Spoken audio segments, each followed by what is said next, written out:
Or you all, I guess. Yeah. So you skated last weekend, huh? I did. I skated for my home team, the San Francisco She-Evil Dead. We won the Dust Bowl tournament in Bakersfield.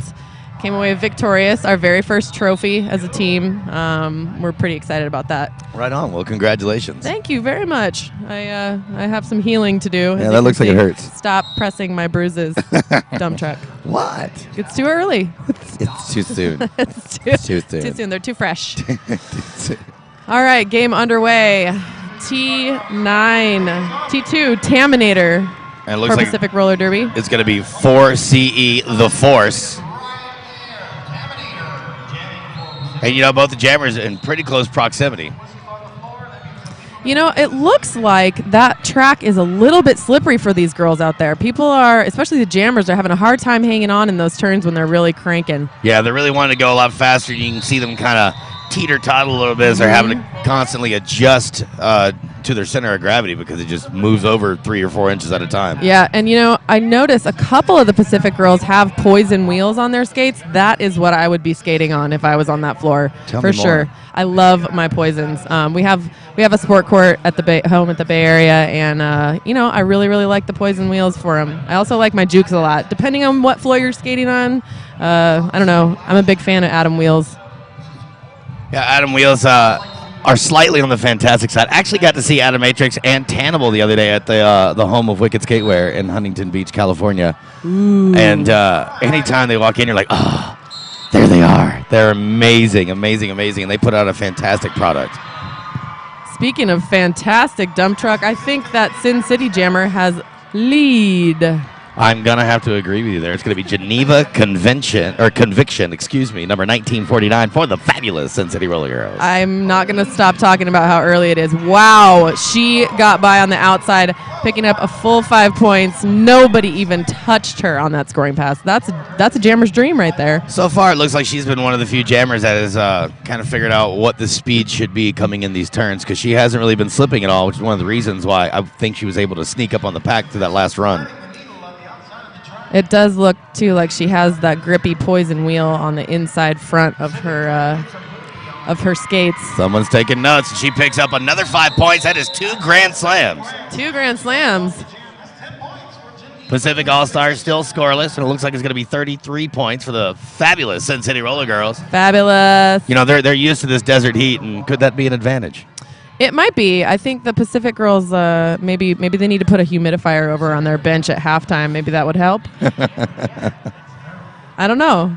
I'm about as stopped up as I never wanted to be today. So it looks like this is going to be a power jam. what is it? A power jam for the Sin City All-Stars. Their whole pack starting on their knees, really employing some pack strategy here in Sin City. This is a good time for you to start testing that kind of stuff out. You've got a decent lead. Nothing's safe by any means, but you're doing pretty well at dominating and controlling the pack. So if you want to go ahead and start trying these strategies early on so you can have them for later just right there ready to go, familiar, that's not a bad idea. And it looks like they have been practicing them because their jammer will call it and they'll instantly drop to their knees. Like their team knows what's going on. Yeah. They got some code words out there in Sin City. Stardust is the lead jammer. She's just kind of milking the clock. And one thing that we were able to see last year specifically is how teams are starting to use that clock to their advantage. They're not just going, oh, look, there's a clock up there. We should not look at it. They're actually using it as an additional player. Absolutely. If you are in the lead and you have lead jammer, it is sometimes advantageous to burn the clock because, the longer you're in the lead, the better it is for you. Tell me more. Woo! Boy, howdy. Oh, No, I don't. I'm going to tell you, I think, I could be wrong, but I think that Fast Girl University actually did a training camp with Sin City, which may be where they have picked up some of these sweet pack strategies that they're employing today. Carmen Getsum, Wiley Peyote, and Eric Rock are dedicated to helping leagues all over the world refine their derby expertise on and off the track. FastGirlU.com. What a great group of people to be teaching you about roller derby. Yeah. I mean, they know a thing or two. They've been around Yeah, a while. Carmen, Wiley. Yeah. Yes, please. Hello. Banked flat. Team Legit what? Mm-hmm. Yeah. That's kind of how it works. And then you got Mr. Rock, who's started on one coast and gone to the other and tends to stir up the awesome in between. Yes, and we have our first lead jam for Pacific Roller Derby. Sorry, second. But anyway, that would be T2, the Taminator, out front lead for Pacific. I believe that is Chainsaw Massacre for the fabulous Sin City Roller Girls.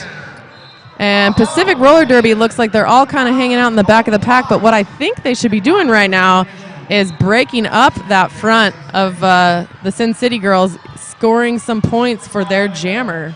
Oh, but they can't do that if their jammer's in the box. Yeah, Jammer did go to the box. This is going to be a power jam. I believe it was a major elbow. Oh. And now you got the two Sin City defenders up front. And Sin City able to break up their pack and start the isolation play. Yes, they've got the goat in the back. They're hanging on to her, ensuring at least a couple points for their jammer. Can you give me a nice little bat in that fantastic voice that I love so much? Bah. It'll get better throughout the day, I promise. That's right. You better. Scoring pass numero dos for Sin City. And Once there she again, goes. Nobody even touched her. No, she hid right behind one of her skaters and just snuck right in on the inside of turn 2. Passes through.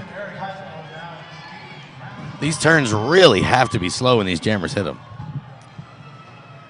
Yeah, and at this point when it's a power jam, you really don't have to be going 90 miles an hour, especially if you have a smart pack helping you out there. Yeah, you got a smart pack. You've got a decent lead. And you've got a lot of roller derby to play this weekend. Yes. So you always have to keep that in mind. Absolutely. You don't want to burn out too quick. No, These girls are gonna play possibly 4 games each this weekend, 2 today and 2 tomorrow. Is that correct? Yeah, I think so. It's single elimination tournament, but that doesn't mean that they're done. I mean, we do have consolation games that'll be going on, yes. and we'll be showing you video footage of that and ambient sound, I do believe. Some sweet footy. Yeah, that's right. Totes foot. Sin City Roller Girls now with 49 points over Pacific with 0. 14 minutes, 55 seconds to go in gameplay. I am going to take a drink of my emergency tinged water when Pacific Roller Derby scores their first points. Do it. I'm gonna. You can't stop me. Well, it looks like this is now going to be a power jam. Advantage Pacific. And she is your lead jammer. Nice. Well, drink your emergency and be somebody. Well, she hasn't scored yet, but yes, Abominatrix, number 4, is lead jammer for Pacific Roller Derby. And she called off the jam. She called off the jam. Hopefully there's going to be enough time on that clock for them to start in a power jam. Coach did look a little confused, and I'm not sure if she was confident whether she could catch up by the time the power jam was over or not. Yeah, Sin City was running that pack pretty fast. They were. So we'll see if they can get lead again and maybe score some points on this power jam. I believe this is the skater that Pacific had in place whenever they passed the star. She was the pivot before. Pivot. I think that's I don't know who that is. I'm gonna look. Wait for it. Wait for it. That is Kaleidoscope. Number Satan. S810. Satan. Oh, I get it. Yay! She can be taught. Yes. Now you're seeing why Pacific put her in the jammer position. She's already at the front of the pack, and the pack is extremely spread out. Yes. And pretty quick, especially for this slippery track. And she does get through and completes her first objective by getting lead jammer status. Yes, she's got that done, and now if Pacific can just keep that one Sin City girl back there with them and ensure they can score some points, they'll be in business. Good Lucius job. D doing a good job knocking her to the infield. Yes. Yes. Yes. I was going to say the same thing. There you go. Drink that emergency, lady. Looks like 4 points being scored for Pacific Roller Derby Pacific All-Stars. Cheers, PRD. Woohoo! Spring break. Let me tell you, this weather does make a girl thirsty. Does it? Yeah. Good thing we have a 30-pack or what's left of Tecate in the room. I think it's now like down to a 12 It's pack. like a 12-pack. We have some closet drinking to do. Oh, I love you. It's just there's a really big closet in our room at the Hotel Arizona. It's so big. So you can actually do things like shotgun beers in it. What? I would never do something I mean, like that. no, neither would I. But if one were so inclined, one could do just that. Sin City stalling the start of this jam, presumably to try and get their blocker out of the pack or out of the box. Wow. Slowing it down really helped their girl get out front and get lead. Geneva Conviction going to be the jammer for the fabulous Sin City Roller Girls. Gets out at about turn 3, and she's been on the move pretty well. You're starting to see most of these jammers adjusting to the speed once they come to the turns, and that's good to see that they're able to figure out what pace, where on the track you're supposed to be due to the slipperiness of the surface. Yeah, and it looks like that Sin City jammer tried to call off the jam after getting hit out of bounds, but you can't call off the jam if you're going to the penalty box for a major back block. That is true. That would be illegal procedure, I believe. And so we have more points being scored here by Pacific Roller Derby. A big grand slam for the ladies from Maui. I really love seeing leagues not just from this region per se, but from all over. I mean, you've got girls coming from Hawaii. You've got the ladies from Carolina. All the folks from California. You've got Colorado represented here with Pikes Peak Derby Dames and Fort Collins Girls Gone Derby. Yeah, it is definitely a national level event. Yeah. Show. It's not just a region. As it should be. Sin City doing a really, really good job at keeping that pack running so fast. Back home, we call that protect. They are protecting their points. And, you know, there's only 2 of their blockers out there on the track, and they're still able to control the pace, which is interesting to see. You almost wonder if Maui's kind of following their lead and then going, oh, wait, they're in different colors. I think that's what's happening. You know, it's really hard not to want to chase that pack. Right.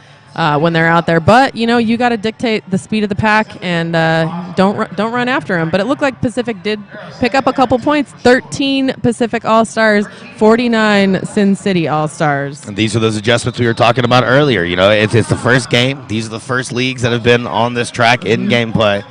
You're going to see a lot of adjustment in the first half, and I think we're seeing Pacific do that now. We are seeing some adjustments, yes. A lot of great things about this tournament are not just the gameplay, not just being your roomie for a few days, but also some of the great people that are taking care of us. One being the Hotel Arizona, extremely convenient. It's attached to the convention center where we're actually talking right now, so it makes it to where you don't have to drive anywhere. The hotel staff is super great, and we really appreciate everything that they've done. We'd like to thank Hotel Arizona for putting up with every single thing that roller derby has to offer to a hotel here in Tucson. It's right next to the Tucson Convention Center, so it's where to stay next year when you're at the Dust Devil.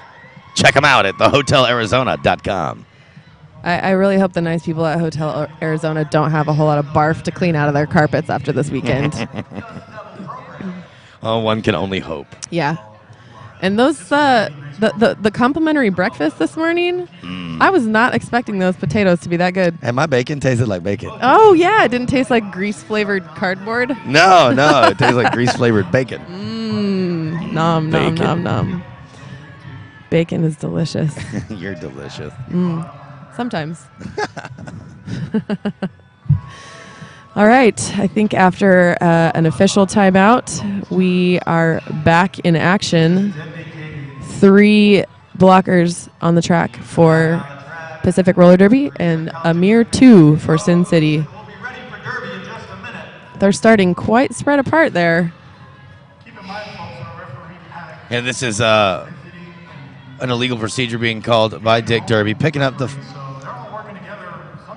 Was that picking up the 4th minor? Is that what was going on there? Yeah, That's a I little think they confusing. were actually calling the jammer out from an illegal procedure in the previous jam, which is probably what that official timeout was all about. So Right. this is going to be a power jam for the Sin City All-Stars. Power Jam, Advantage, Fabulous Sin City Roller Girls.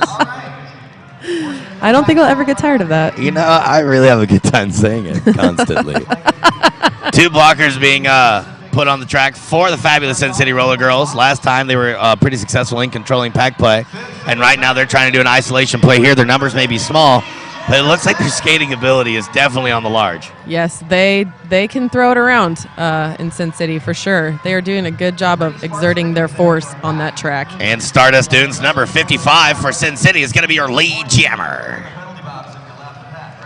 Stardust moves to the inside, gets caught between two of the Pacific defenders, but she busts through and gets a grand slam for the ladies from Las Vegas. And you know, Pacific